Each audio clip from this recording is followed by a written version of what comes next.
or your TV, then it's all on fire, and there's always something that is devastating.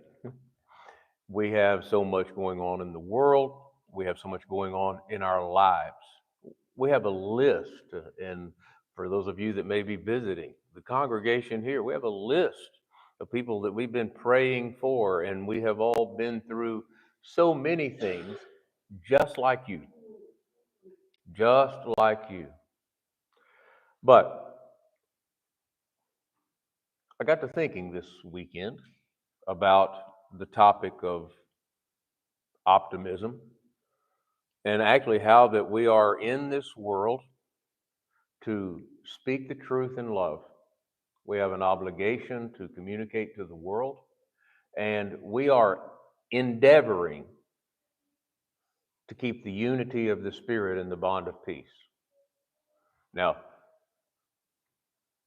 the world I'm living in is not so interested in that.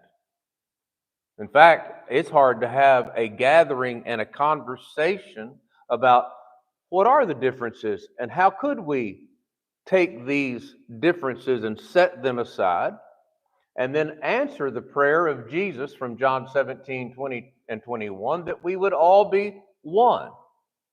And we all talk about the chaos that exists in the world and what's happening in it. And the message that we have is, well, we need to become one in Christ, because if we do that, guess what? The chaos becomes peace, because the world will believe that Jesus is the Christ. Neither do I pray for these alone, Jesus praying to the Father, but for those who would believe in me through their word, that they all may be one. As you, Father, are in me and I in you, that they all may be one in us, that the world might believe that you sent me. And yet every Lord's Day, we have every kind of gathering that you can list with activities that I could spend all of your morning just showing you some of the behaviors that are engaged in the name of religion. And it would not make you feel any more optimistic. In fact, you would go, how are we going to get through this? And when we talk about optimism, because as you well know, my father raised me in the church, taught me the truth, and he raised me to be optimistic. In fact, he defined for me that in the workforce or in your athletic endeavors, without that attitude, you're never going to persevere. You're going to get tired and quit. And that's where you have to have something within you that defines who you are, not because of the score of the game or the catastrophe that happened on the field or at the house or wherever it is. We're looking to restore optimism. And I'm asking you today, have you lost a little? I snatched one of these off the internet about optimism, and it actually runs positive, and then the little vibe part in the middle. My granddaughter gave me a little sheet last Wednesday that was good vibes. Or Sunday, and it was these good vibes. What we look at is how to start. Where are we going to begin? And that is, we're going to start with a positive attitude.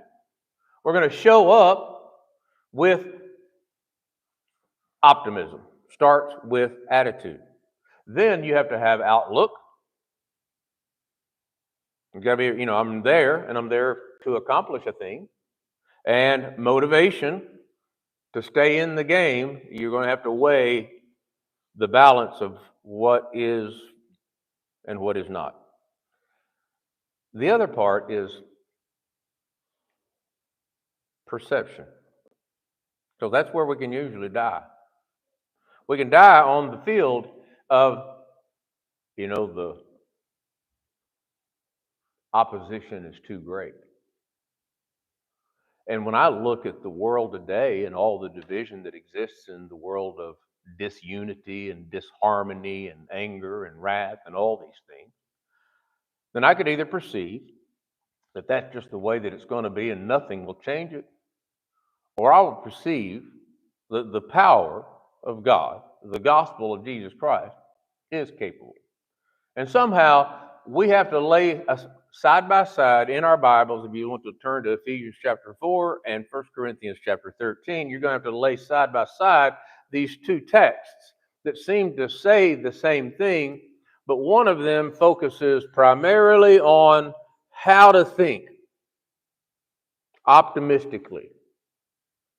And that just does seem to fight with us a lot, because we're realists.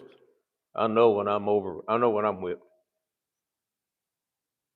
No, actually, we become a very unrealist. When you are spiritual, you're not according to the world. In the world, not of the world. What does that mean? It means you got a different attitude. I know. You don't act like the world either. You don't behave in these sinful behaviors. But that's just the negative side that you're avoiding. But on the positive side, you have changed your mind about everything that you experience. Even suffering has a different aspect that allows us or enables us to rejoice. Hope. Optimism, the spiritual drive. God put a spirit within us, Ecclesiastes chapter 3. He put eternity in our heart. And with that, then we have a yearning. Romans 8 even says we have a yearning within ourselves, waiting for the redemption, the adoption, the change of our bodies. So are you optimistic about that? You better get that way, because it's going to happen, isn't it? The outward man will perish. Is the inward man being renewed day by day? That's going to be your challenge that you're going to have from now until when you check out of here. It consists of hope, God's promises, character, rather than the expectation always, and rather than expectation of always positive outcomes. Hope means that you are striving for something that you do not yet have. Optimism is rooted in faith, substance of things hoped for, the evidence of things not yet realized, not yet there. This allows Christians to find joy and peace even in the midst of challenges, knowing that God's plan is ultimately good. Now, the imperative of love, our aspect of optimism, signifies a state of harmonious togetherness and connection, where individuals are united by a shared sense of love and understanding, fostering cooperation and mutual support. I think AI said that really well. And that's what, when we read about the church and you check what unity looks like, it gets it right. Then you go in there and look about church denominationalism, and you're going to just be filled with 1,000. None of which consist of this, because it's my way or the highway. So the imperative of love is optimism is required to answer the prayer of Jesus. That it begins that way. We don't look at the circumstance of how do I want it and what's going to be best for me. What will be best in the end? And then what does God have for us to do? And simply enough, oddly enough, peculiarly enough, He expects us to be united.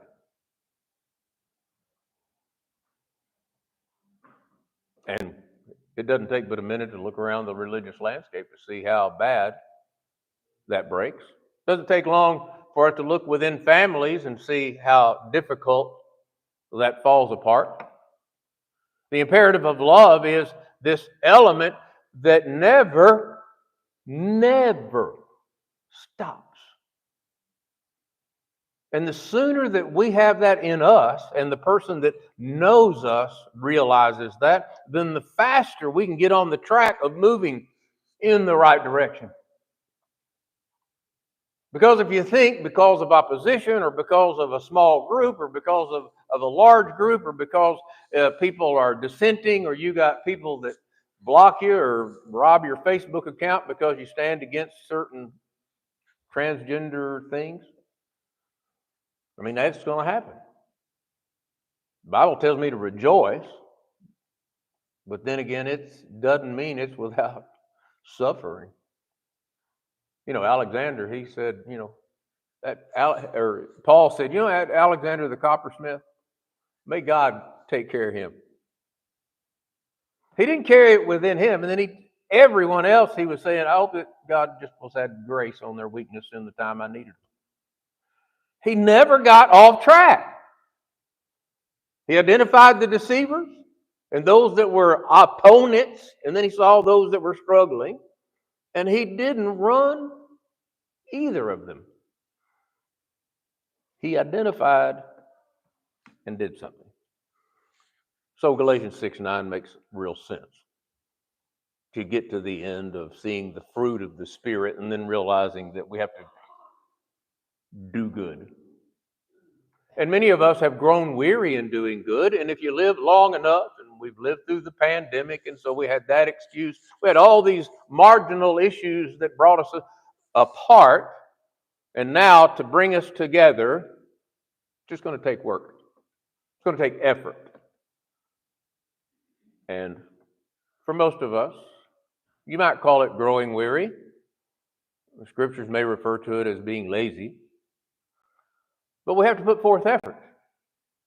Any relationship, anything that is built together and strengthened is built upon that effort. So what if I lose my optimism? What happens?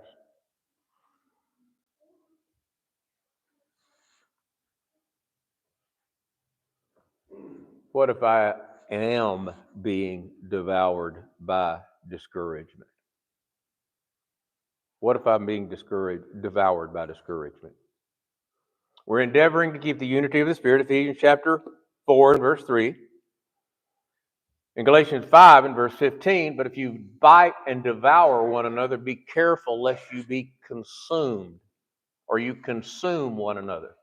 And I worry that in the congregation, in a local church, when we begin our efforts, does the optimism strong enough, powerful enough to prevent us from biting and devouring one another that we consume each other?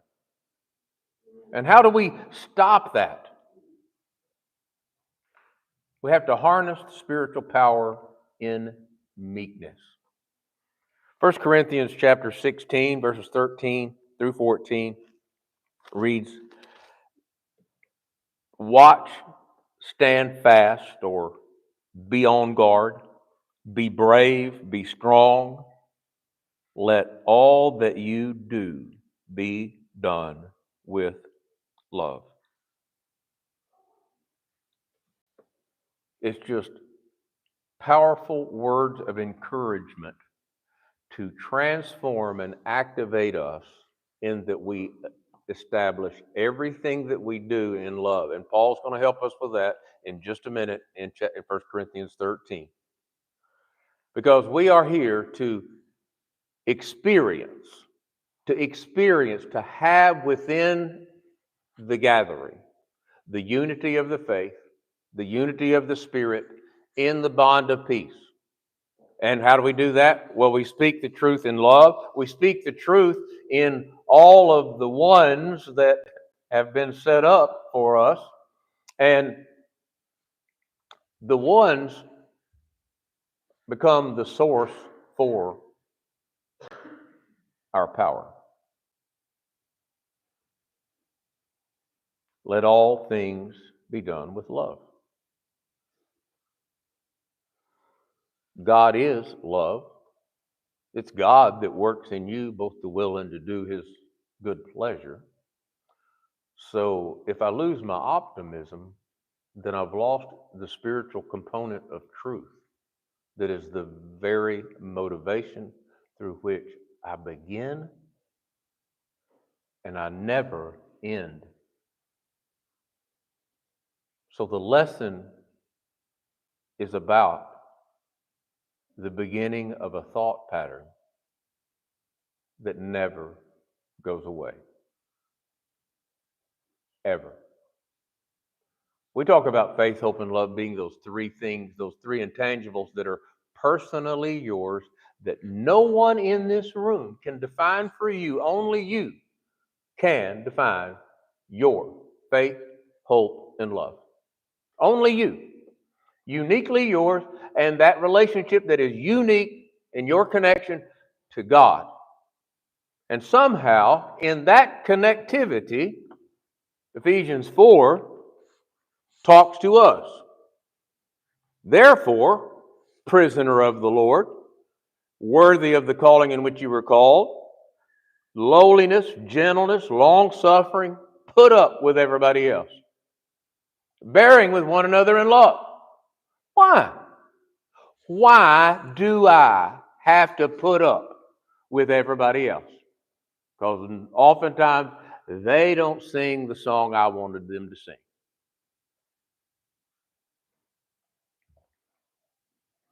You're endeavoring to keep the unity of the Spirit and the bond of peace. Why? There is one body. The world can make as many bodies as it chooses. But when it comes to that which belongs to Christ, there's one body. Not popular and very hard to talk about in our culture. But it's the truth. Unashamedly, you stand there. One body, one spirit, just as you're called, and one hope of your calling, one Lord, one faith, one baptism. I always reference Colossians 2:12 for everyone. You got questions about your baptism? You got questions about denominational baptism? You just look at Colossians 2:12 and then ask yourself, according to faith, hope, and love, yourself, what was God doing if you were baptized or when you were baptized? What was God doing? Because in Colossians 2:12, the text says that you are being baptized through faith in the working of God. And the working of God, according to Acts 2 and verse 38, is the remission of your sins. And that's what we understand. And not only that, but as the text reveals it, the Lord adds us to his church. So baptism isn't a place I hang out. It's just a part of what the gospel message is, so that we can all be one, because there is one God and Father of all, who's above all, through all, and in you all. How did he do that? Through the working of God in my faithful obedience to his command to obey him in baptism.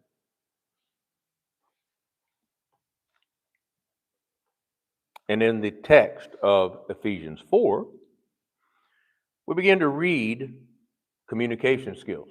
Beginning in verse 25, put away lying, let each of you speak the truth with his neighbor. Don't lie. Stop lying, for you are members of one another. There's no reason to lie. We are united in the same cause, and we are under control. What does it say? Be angry and don't sin. Don't let the sun go down on your wrath. So we're under self-control. And even if the things you have to say to me are things I don't like, the anger is not to take me to sin. And we learn from James chapter 4 that the anger of man does not produce the righteousness of God. So I'm very tempered in this. In fact, he says this way: the one that used to be angry, or the one that used to steal, don't steal any longer. Rather, labor with his hands that which is good. So here's optimism on the flip. How I used to be, but now I've got this attitude. What are you going to do? I'm going to get up and go to work. What are you going to do when you get your money? Well, let's see. I used to steal, but now I labor with my hands that which is good, that I may give to him who has need. So I've got purpose. Every day to get and go. And continuing, when he says that, he says, then let no corrupt communication proceed out of your mouth, but that which is good, that it may produce grace, that it may impart grace to the hearer. Let all bitterness, wrath, anger, clamor, and evil speaking be put away from you with all ill will or malice. Be kind to one another, tenderhearted, forgiving one another, even as God in Christ forgave you. Walking in love. You go on to the next. It is 1 Corinthians 13. Into the next phase. So you got Ephesians 4 and us and all the ones. And then you are to carry that message of all the ones that will bring harmony and peace and unity to the world, and the world will believe. Then you have. I could give all that I own to feed the poor, but I do not have love. It profits me nothing. And if we're going to find the definition to optimism, I think we're about to read it. The word optimism isn't in the Bible, but I believe that it's defined in our current language right here. Love suffers long and is kind.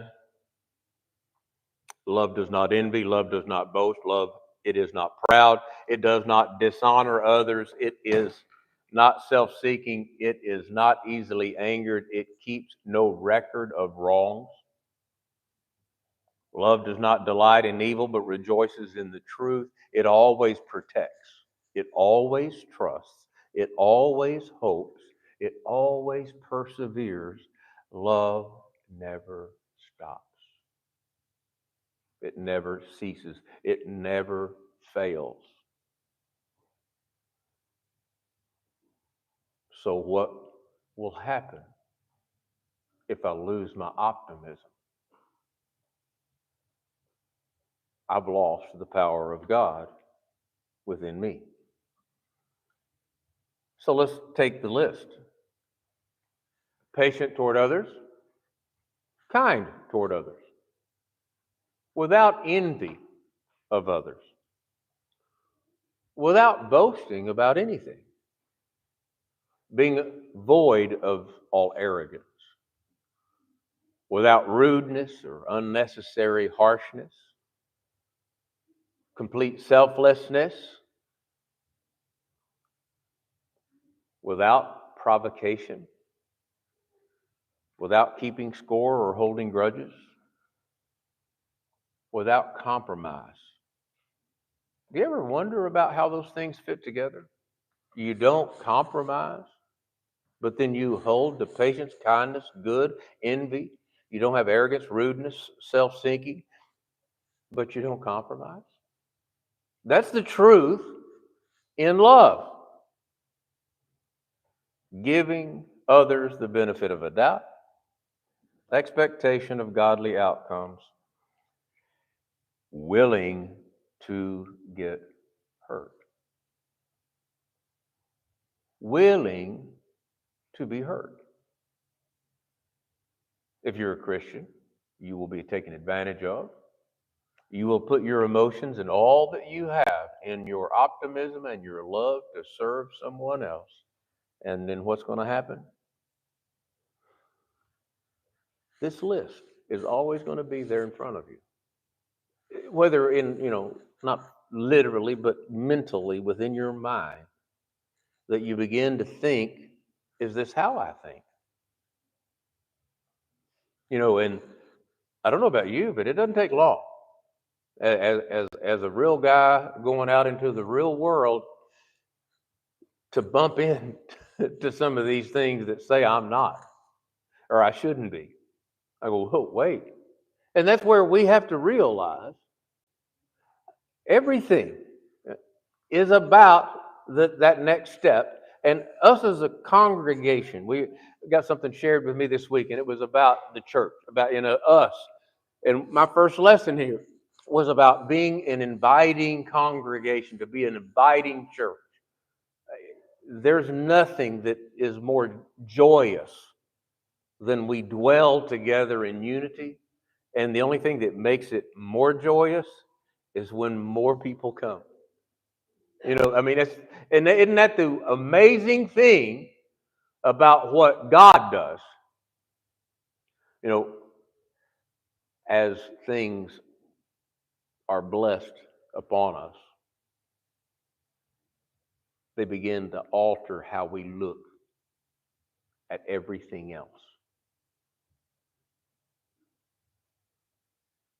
And sometimes this can take the majority of your lifetime. I mean, some of you are here in the early phases of your 30s and etc. Some of us are in our later phases of whatever. Many of these lessons I've learned over and over.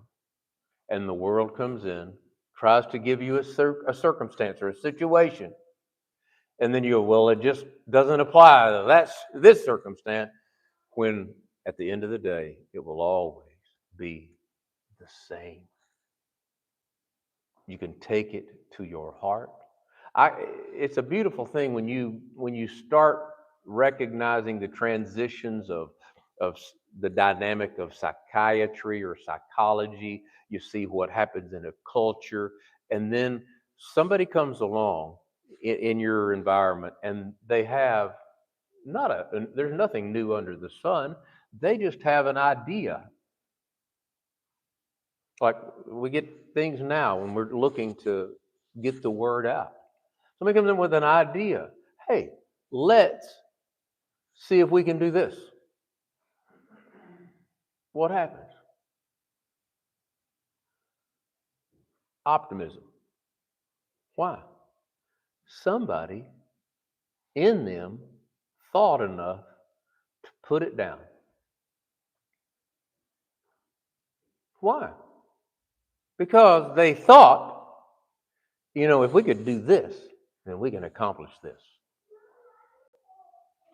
What else are you going to do in life? What else is your life consist of?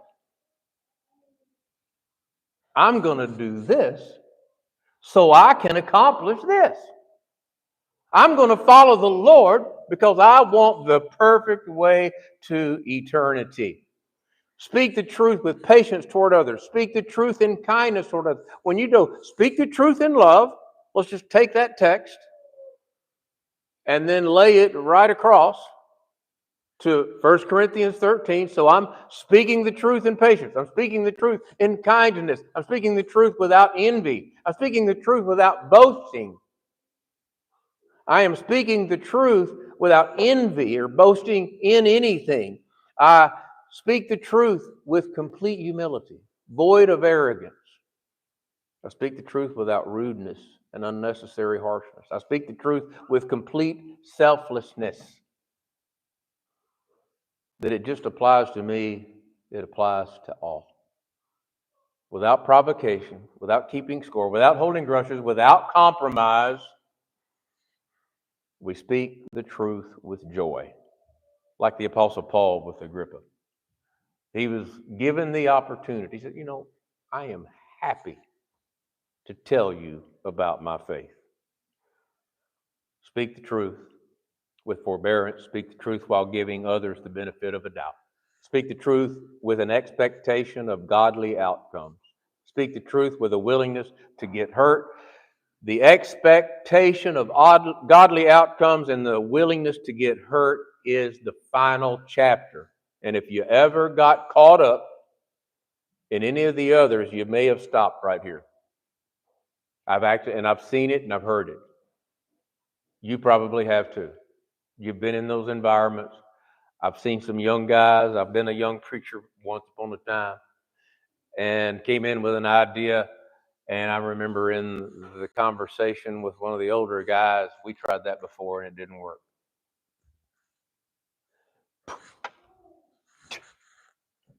Stabbed me. No, it didn't either. I'm saying it did not. I got more determined than ever. Because that's what optimism does. It doesn't push back to overpower. It pushes back with meekness, strength, under control. I remember the devastation of being thrown off the radio station for speaking the truth in love. And I was reading 1 Peter 3:21. I was at Sherwood in a local radio station in the 80s and got edited off the radio.